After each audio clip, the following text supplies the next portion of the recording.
Centroamérica no siempre fue una región de 7 países. Hubo una vez hace no mucho tiempo que esta región albergaba una gran potencia que prometía ser una de las naciones más poderosas de este continente. Y lo que prometía ser un país fuertísimo terminaría rompiéndose en pedazos. Hoy vamos a hablar de nada más y nada menos de la Gran República de Centroamérica. Y como siempre, un poquito de contexto y un poquito de historia. ¿A dónde nos vamos? Nos vamos a inicios del siglo XIX, precisamente en esta región de Centroamérica, que antes de ser una zona de naciones, era parte del Imperio Español, bajo una entidad llamada como la Capitanía de Guatemala. Esto incluía a Guatemala, El Salvador, Honduras, Nicaragua y Costa Rica. No eran países independientes, eran administrados bajo una sola administración, es decir, una sola estructura. Y es justo a estos inicios del siglo XIX que España empezaría a perder poco a poco el control de esta zona. ¿Por qué era esto? Te preguntarás, pues había crisis internas, las guerras en Europa, de las que ya hablamos, y sobre todo problemas económicos. Además hay que sumarle a esto que en América estaba empezando a crecer esta idea independentista. Pero es precisamente a diferencia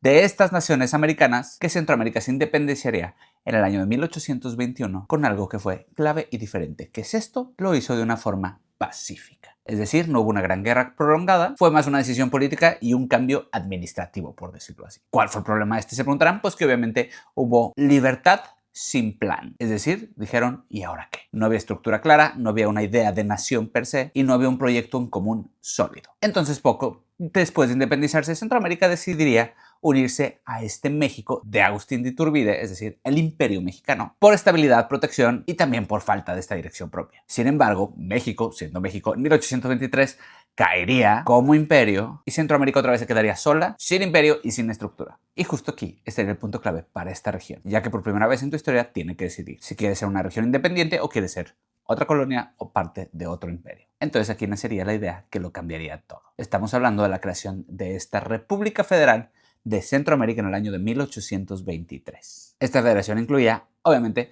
a Guatemala, El Salvador, Honduras, Nicaragua y Costa Rica. 5 territorios, un solo estado. Cada uno con su identidad propia, pero obligados a convivir bajo un solo sistema. Y el modelo que adoptan no es algo casual. Estamos hablando que estaban identificados o basados en lo que es el sistema federal de los Estados Unidos. Es decir, tenían un gobierno central, estados con cierta autonomía y también la división de poderes. En el papel, esto sonaba perfecto, ya que la nación estaba basada en las ideas liberales. Es decir, hablamos de la libertad económica, de darle menos poder a lo que era la iglesia y de una apertura política. Pero hay un gran problema ante esto. ¿Cuál es este? Se preguntaron ustedes. Pues con la sociedad no estaba unificada. Es decir, había diferencias profundas entre estas regiones. Y aquí empieza la fractura, adelantándose a la época, porque hoy vivimos esto. Estamos hablando de que la división más fuerte estaba en dos, es decir, entre los liberales y entre los conservadores. Los liberales querían menos iglesia, más modernización y más comercio, mientras que los conservadores defendían la tradición, lo que era también el poder religioso y las estructuras ya existentes. Es decir, este choque causaría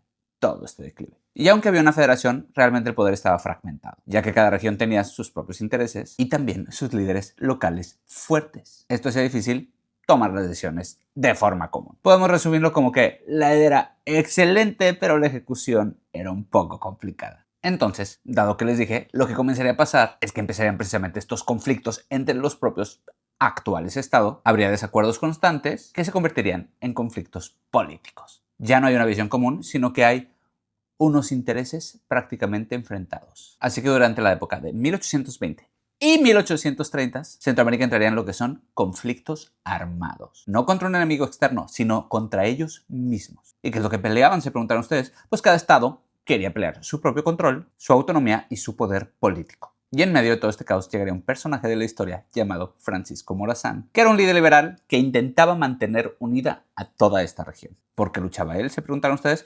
Pues por la unidad, por las reformas y por un solo estado fuerte. Y así es como Morazán empezaría a tener estas victorias locales de forma militar. Pero hay un gran problema.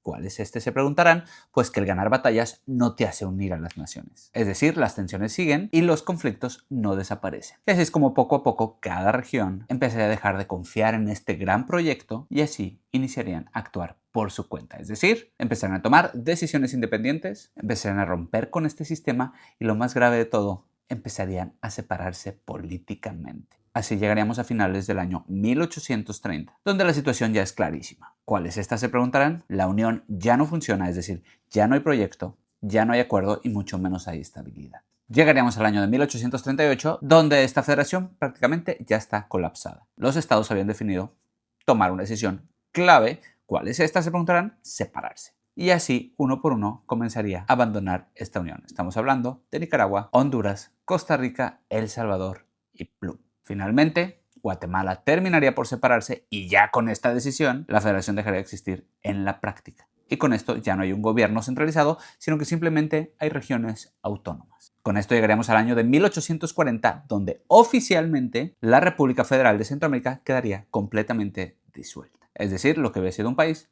se convertiría en 5. ¿Pero por qué pasó esto? Se preguntaron ustedes. La idea era buenísima, pero recordemos que hay un gran problema de fondo. ¿Cuál es este? La falta de identidad común, que había también intereses regionales fuertes, una división ideológica profunda y también un liderazgo fragmentado, por decirlo así. Es decir, no fue una derrota externa, sino fue una ruptura interna. ¿Y qué pasaría con Francisco Morazán? Se preguntarán ustedes. Pues este hombre que intentaría mantener la unión terminaría prácticamente derrotado. Y en el año 1842, pues sería desvivido, ejecutado. Esto es importantísimo porque es el símbolo de lo que le sucedería a esta unión. ¿Y de esta ruptura quién nace? Se preguntaron ustedes. Pues nacerían Nicaragua, El Salvador, Honduras, Guatemala y Costa Rica. 5 países independientes que comparten una región, pero realmente no comparten un origen común. Podemos decir que Centroamérica no se dividió porque no hubiera podido unirse. Se dividió porque no pudo sostener esta unión. Y esto nos hace una pregunta que es inevitable. ¿Cuál es esta? Se preguntarán. Pues que el fracaso era evidente o realmente fue una oportunidad perdida. Estas naciones realmente no pudieron unirse por una falta de acuerdo. Y podemos verlo en la historia que prácticamente la unión de ciertos territorios que no comparten una identidad fuerte en común es complicado mantenerlas. Conforme avanza el tiempo es más fácil ver separación de estados que unión de estos. Y si la historia nos enseña algo importantísimo, es que en realidad crear una nación es dificilísimo, pero mantenerla unida es todavía más complicado.